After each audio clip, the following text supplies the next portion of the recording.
morning. I'm Vicki Lester, one of the principals at Curry Architects and head of the Cannabis Design Studio. We've been designing for this industry since cannabis became medically legal in Maryland in 2017. We design various dispensaries, cultivation and processing facilities. Our experience on retail, restaurant, industrial, and pharmaceutical projects influences our designs.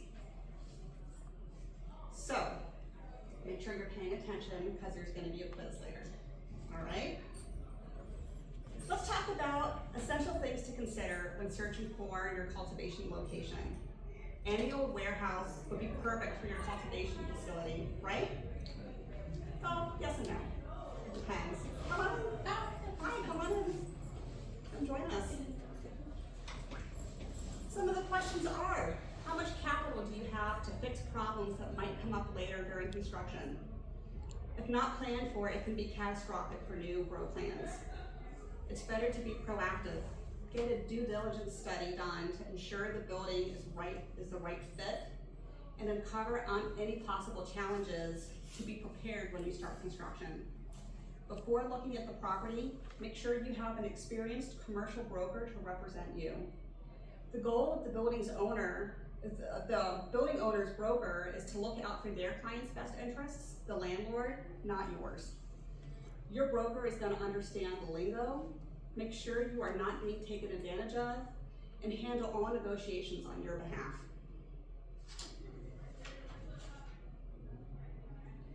So the site relates to the outdoor areas of the building. You won't need this many loading docks, but having at least one or two is good for material deliveries and shipping your finished products.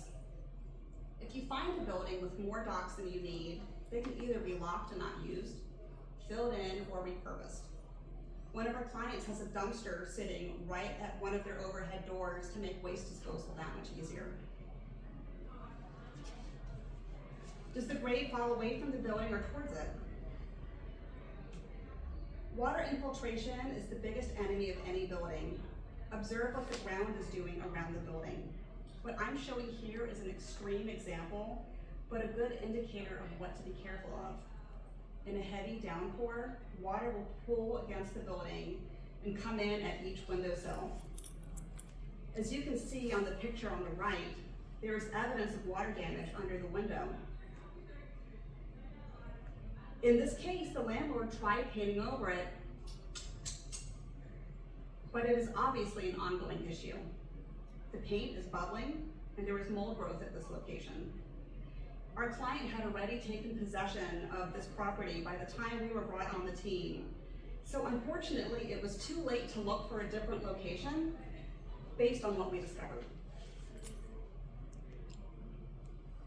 Being so close to residences and other businesses, odor can be a genuine concern for everyone around you.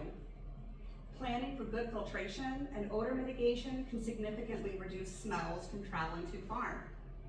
Also, find out if your neighbors are friendly or not. Time and money can be lost to legal battles. If the neighbors appear hostile, it might be worth looking elsewhere. One of our clients has a great relationship with their neighbors and has used that to their advantage, negotiating the use of some of their property for overflow parking. How much additional space is available? Try to get a site plan that shows the property lines and setback limits. Zoning regulations often require a certain number of parking spaces, depending on the building's use, size, and number of occupants. It's good to verify in advance that there is sufficient parking. Utilities, this includes power, water, and gas. Is the building connected to public water and sewage, or does it use a well and septic system? Cultivation is a heavy water consumption process, and you don't want to be stuck with an undersized service. Each plant and flower consumes about 1 gallon of water per day. If you factor this for 10,000 square feet of canopy, that's the equivalent of over 5 Olympic swimming pools per year. Find out what the power needs are. And just know that if there are utility upgrades needed, it can often take time, usually several months. The ease and availability of upgrading utilities depends on the location and the jurisdiction, and who the power company is. Research this early. Understand that you will be required, if the building is sprinkled, to sprinkle inside the grow rooms and above the grow rooms. Check the flow to make sure a fire pump isn't needed.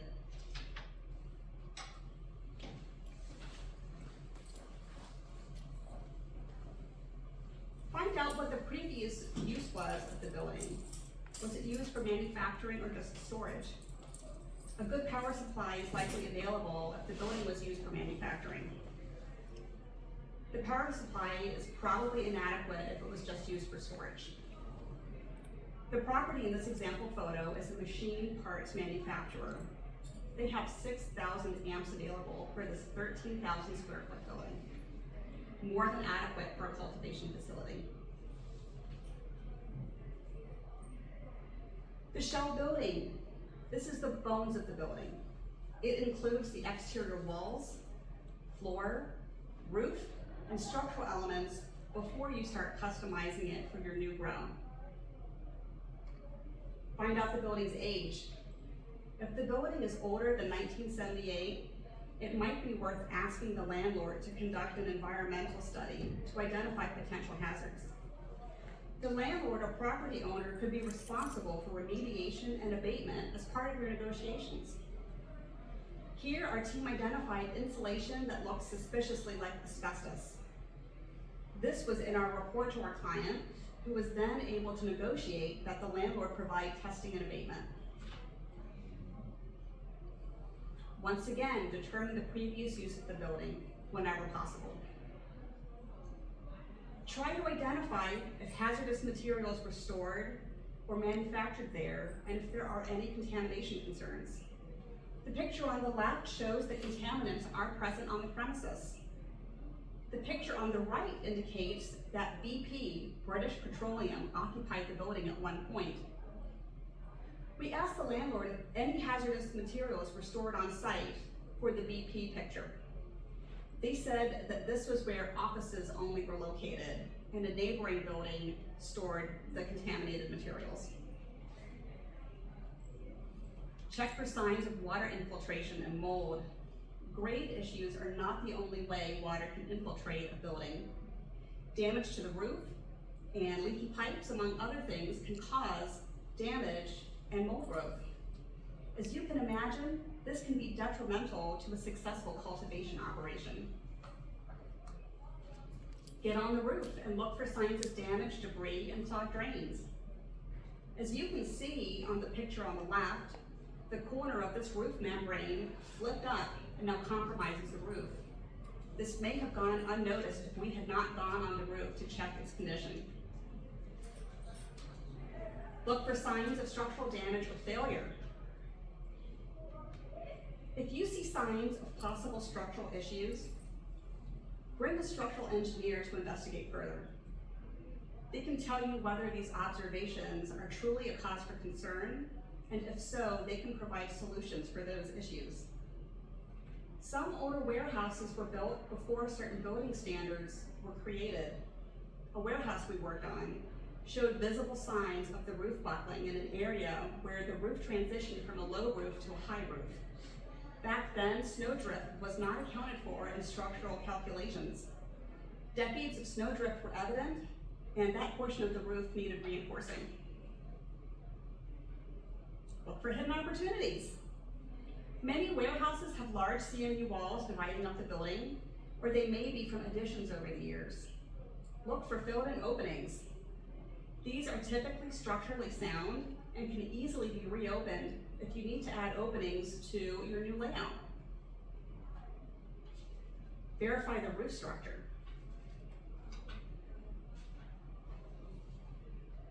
Is it a prefab roof? Does it appear robust? The roof structure is a critical element of any cultivation facility.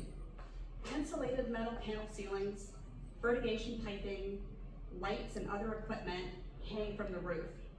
Some warehouse roofs are supported with lightweight purlins often in prefabricated shell buildings. The structural elements of a prefab roof cannot carry the load of anything more substantial than snow, so secondary structural steel may be required to support the equipment's load. Space requirements. Check the clear space from the floor slab to the underside of the lowest structural roof element. Know that for single tier growing, you'll need at least a 14-foot ceiling height inside your grow rooms. Make sure there's ample space above for any equipment that needs to be run above the rooms. An ideal clear height would be at least 16 feet above the finished floor. Is the column spacing consistent? Are there many columns close together? Or are they spaced apart? This can impact the efficiency of the space plan. Your grow rooms, especially flower rooms, should be as equal in size as possible for consistent results. Sometimes the column spacing changes or becomes inconsistent. Knowing beforehand is good so the design team can plan around it. How much space do you really need? What are you forgetting? When determining if the building is big enough for your facility, don't just assume it will all be used for grow rooms. Consider the other supporting spaces you'll need for your facility to be successful. Room for trimming, dry cure, packaging, and vault space. Don't forget about custodial and wash areas for your equipment, storage and warehousing, and employee space. Maximize what exists. There are often existing office areas and restrooms. See if they can be reused. Even if the restrooms need updating, keeping them in that general vicinity can save on plumbing costs.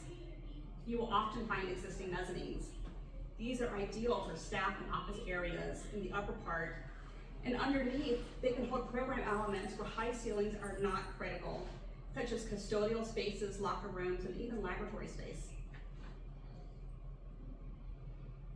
Determine your ideal canopy square footage first. A good rule of thumb is knowing what your canopy space is. That will be 75% of the total flower room space. If you have a micro grow license and know your canopy limit is 10,000 square feet, then you need to start with about 13,000 square feet of flower rooms. Factor in everything else, and you might want to look for at least 15,000 to 20,000 square feet of space to maximize your canopy size. Plan for the future. We all hope your businesses will thrive, so plan for future growth. If the building is a bit larger than you need, that's not a bad thing.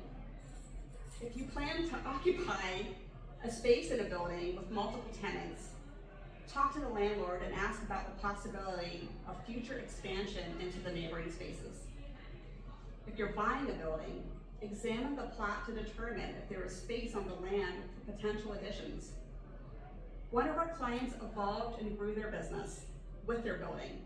They originally had cultivation, processing, office space, and warehousing under one roof. The property was large enough to accommodate a few additions and renovations. Their staff was growing, so the capacity of restrooms and locker rooms had to increase. They relocated the administrative offices off-site to accommodate this renovation. They also needed a larger warehousing area, so we designed an addition that, to include that, along with a loading dock, larger staff break room, and office mezzanine. Eventually, the client had to expand their cultivation space. They were doing so well. So we designed a 100,000 square foot, 2-story addition. As a result, they had to enlarge their processing space, but were able to relocate that function to a different property. The extra space on their site allowed this client to expand their facility while staying operational without needing to relocate altogether. Get a test bid. Consider getting a test bid of the building before you commit to purchasing or leasing it to ensure all your requirements are met. A test bid doesn't take long and will help you know quickly if everything you need fits. Sometimes we have to work on numerous test bits for the same client until they find a space that will accommodate their program. Landlord and owner work. What can the landlord do for you? The landlord should be responsible for all the issues we discussed under the shell building. They can correct those issues, or you can use the information to negotiate a lower price, understanding that you will then be responsible for fixing those items. What items can the landlord be responsible for? In the example we showed for hazardous materials, with the barrels of oil sitting in there, that landlord is willing to decontaminate their property completely and will provide an environmental report afterwards to show the building is contaminant-free. Another example we showed earlier for low ceilings is a warehouse with the second floor added at one point. That landlord will demolish the second floor to provide the clear space needed for cultivation. Things that landlords are typically not responsible for. There is no harm in asking for these items, but it would be reasonable for them to say no to these kinds of items since they are specialized needs for your particular use, not defects in the shell building.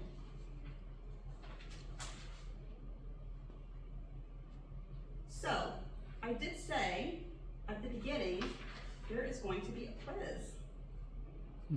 What I would like everyone to do is pull up your phone and scan the QR code. We're going to take a fun little quiz together. While I'm waiting for everyone to join, it's on my screen. Oh no. What happened? It is a quiz. It is a quiz.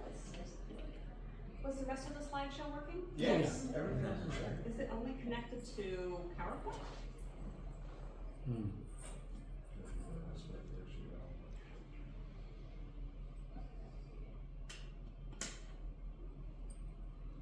That's a little bizarre. That's super strange. I'm so disappointed. Why don't you turn the laptop around? People can scan and you just read the questions. Oh, that's true. Technology. I have an idea. Or a quick copy paste to your phone. Unplug it, Oh, there you go. plug it back in again. Will it connect? No. Does that have an aspect ratio button on the projector? Okay, it's a small group, so we're gonna do show of hands, call out your answers, and I'll just read them to you guys. Alright, Analog. right, old school. Here we go, it's quiz time. If you want 10,000 square feet of canopy, look at a building with 10,000 square feet available. True or false? False. People will do that. I know! But you guys watch the presentation, so you all know better now. What is the minimum clear height you need for single tier growing? Like 14 and 16 square. 16 Or 16 feet. or 18. Raise your hand if it's 14 feet. Raise your hand if it's 16 feet. Raise your hand if it's 12 feet. Raise your hand if it's 20 feet. The answer is 16 feet. 14 feet is the ceiling height in your grow rooms. You want the clear height of the building to be 16 feet so you can fit stuff over top of your grow rooms. So can you clarify the ceiling height to the clear height? The ceiling height meaning like the lowest Inside, structures? so the grow rooms are typically self-enclosed. It's like a box within a box. So the inside of the grow room box is 14 feet. Oh, okay. But then the building itself, the bigger box, you want that to be at least 16 feet. Yep. Okay. So the clearance thing, or you use that 2 feet for anything? Ducting and The stuff. lights. Ducts, lights, sprinkler pipes, like HVAC equipment, filtration systems So you on want top. the grow room to be like a enclosed ceiling. You don't want the ceiling to be open. Yes, yes. You want to control the environment of your grow room. It's so important for temperature, humidity, lighting, that if it's just open to the building, then all of that escapes out into the rest of the space. Now, what if you were to do like a greenhouse for maybe like 1,000 square feet or something? You want to have just a greenhouse on the side of the building or something. How does that follow the same 14? Well, a 16? greenhouse is outside. You want to make sure that you have at least your 14 feet clear inside because of just the height of the plants. And then the table, the height of the plants. And if you're doing multi-tier growing, it needs to get even smaller. Yep. Cool. Thank you. Yeah, sure. So my next question is, what year was lead paint banned in the United States?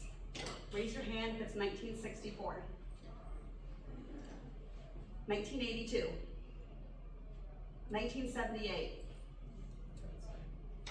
1993. It was 78. Good work, everybody. What percentage of the flower room square footage is the canopy? Raise your hand if it's 50%. 75%. 100%. 90%. It was 75. Yeah, you gotta think about the table is bigger than the plants, and then the walkable space where the people are walking, that's factored into that calculation. Okay, the landlord should always be responsible for upgrading utilities if they are undersized. True or false? No, she said undersized. So should the landlord be responsible for upgrading utilities? No. False. False. You got it. Does it matter if other buildings and businesses are close by? Yes. Yes, that's right. All right, here's a tough one. This might be hard to do with the audience. A due diligence walkthrough with your architect and engineers is important because this was a choose 3. The findings can be used to negotiate with the landlord. Yes. The information can be used for planning and budgeting purposes. Yes. They can provide construction estimates. It is nice to meet them and get to know them. Yeah, first 3. No, the first two and the last one. That's right. Yes. So the design team is not responsible for construction estimates. That's where general contractor, they can do that work. We get asked all the time, well, how much do you think it's gonna cost to build this? I'm like, ask a contractor. Yeah, it depends. What kind of drawings are helpful in the early decision-making process before submitting an LOI on a property? Is it a phasing plan? No. Permit drawings? No. Test fit? Yes. Renderings? No. You guys are right, test fits. And knowing how the space was used before is beneficial, true or false? True. Yes. It's the end of the quiz. I am going to just I like say that. my conclusion. You like that? You like Yeah, the like a quiz? nice little interactive. Yeah, the interactive Picture. piece That's- is most people Would have great. been even more fun with phones, and then we would have seen live results. Oh. I know. You'll get it next time. Yeah. Next time. There was a little or graphic that was going to show everyone's bubble. Oh. Go to yes or no or 1, 2, 3. It's not even Must have sharing my been too much for presentation now. present PowerPoint to handle. That's, It's yeah, all crazy. It has. it, Well, you're working on the dry run at the office. well, anyway. I just wanted to mention, it can be advantageous to have your design team look at the property with you and compile a due diligence report to identify any potential issues that may arise in the future. If a GC is on the team, they can help put dollar amounts to any problems so you know the potential costs. This information can help you plan and raise capital for your build out. It can even be used as a negotiating tool to help reduce the purchase price or rent. You can also request that the building owner or landlord shoulder some of these costs, especially if they relate to shell building concerns. This process can help you make an informed decision about whether to select a property or not. So that's the presentation. Do you guys have more questions? That's good. Yeah.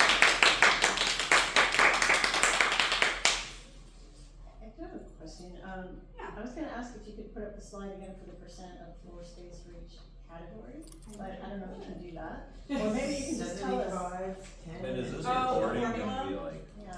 posted anywhere or? Oh, There it is. There it is. there it is. Well, let's go back to that slide. This one, right? Yeah. That's really good information, because most people are not factoring anything close to that. Oh, yeah, I mean, it is a formula. I am gonna say that a lot of cultivators have their own Oh, yeah. internal calculations of veg to mother to flower rooms. Not everyone does their own mothers. Sometimes you just bring in clones. Some cultivators start from seed. So it's all contingent on how you wanna customize and tailor your grow facility. Because I usually think about the veg as more space, I'm but recording. that's, but this is helpful. The plants are so small, you can Yeah, fit a lot so more in it's- there. oh, yeah. And it can also be stacked multi-tier, it's not as critical for the veg plants. So you can pack in a lot more in a smaller space, and then they move on to the flower rooms. Yeah. Any other questions? Well, if anyone wants to stop by our booth, 508, you're welcome to come by and talk to us in depth more if you have more questions or thoughts or anything like that. Thanks for joining me today. Thank so you. much. It's really helpful. Hey, so it's recorded. This was the one I was Yeah. most excited for when I saw the whole thing. So it was like, Sure, the but warehouse, we're people happy do to things share all the it. time, send me pictures of like We're happy super to sketchy share it. warehouses, like back in life, and a lot Oh. of We've been just bad ones. Number. There's, yeah. I know the